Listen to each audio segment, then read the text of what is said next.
Michelle Rumpel-Garner is tired of the Liberals' games. In 2012, former Immigration Minister Jason Kenney used one-time legislation in the 2012 budget to cancel specific applications.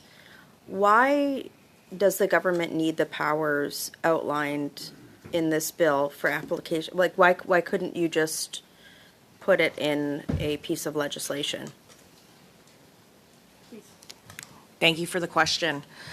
So currently, no authorities exist to cancel applications en masse. The 2012 Federal Skilled Worker Inventory Elimination was accomplished through legislative amendments. Right, but why couldn't you just do a piece of legislation? Because it doesn't allow for the flexibility to define the public interest as well as... Okay, so you, as the bureaucracy, want to be able to determine that without going through Parliament. No, the policy intent is to be able to quickly respond to emergencies, crises, health issues.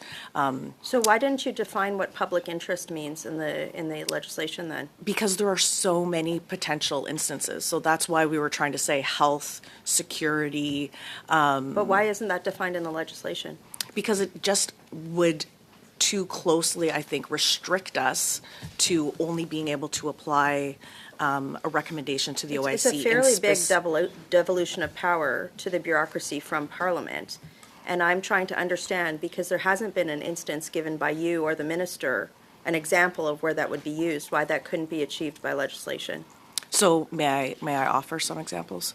Thank you. So quickly facilitate the extensions or stay for temporary residents in Canada following a significant natural disaster.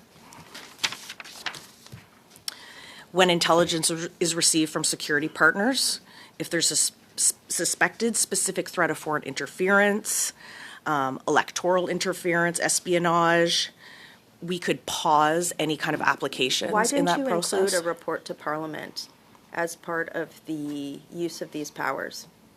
Well, I think that we were trying to clearly indicate that there is no clear one path for the use of these powers. Except for legislation, which has been used before, correct? Right, which is a very defined portion of a one-time elimination of a backlog. It doesn't involve applications or documents. Okay, so we've now got to the heart of the matter.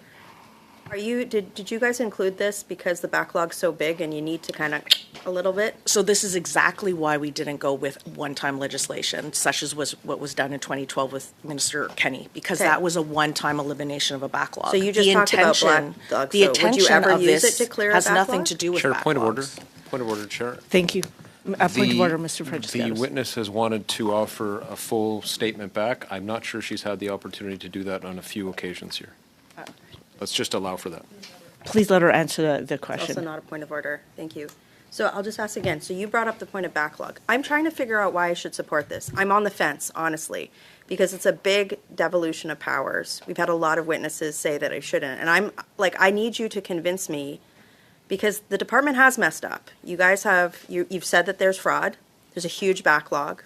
We all get casework. And now you're telling me that I should give my powers as a legislator to you without any report to Parliament. Why should I trust you? So, I mean, I think the checks and balances are present there. The transparency through the publication of the Gazette, the conversations that we'll have What with would be published in the Gazette? any potential options around the public interest to suspend, What level of detail? cancel. Very detailed. It would have to be down to the type of application, the type of person. It would depend on the situation. It could involve like I was saying before, in a healthcare situation, if we needed to mass extend healthcare workers because of a crisis in Canada, it would have to specifically say these applications of people who are already in Canada, they would be extended. Okay. The level of detail is there. But if going back to the legislation that was tabled in 2012, that is not nimble. It doesn't allow us as Canada to respond. I have a problem as a legislator giving you these powers, right? It's a big devolution of powers, and I feel like the department and the minister hasn't done an adequate job. And what I would encourage you to do in the short time that we have left is explain this in more detail, because you guys got roasted by the legal community. ethnic media. There's a lot of fear over this right now, and I don't think you've adequately communicated what this means. And that's a problem for me as a legislator. Right. I have another set of questions with the time I have left. We heard this week that your department, as part of the bill review, had really kind of devolved the screening of asylum claimants through the use of this one-touch system. It was reported to committee by the head of a union, and it's very concerning. We also had stories from Global News that Hamas terrorists have been granted asylum claims. Your department couldn't answer an order paper question on how many citizens, criminals you gave citizenships to. 30 seconds. What's going on with this one-touch system? Let's start there. Perhaps I could answer that, Madam Chair, and I'll try to be quick.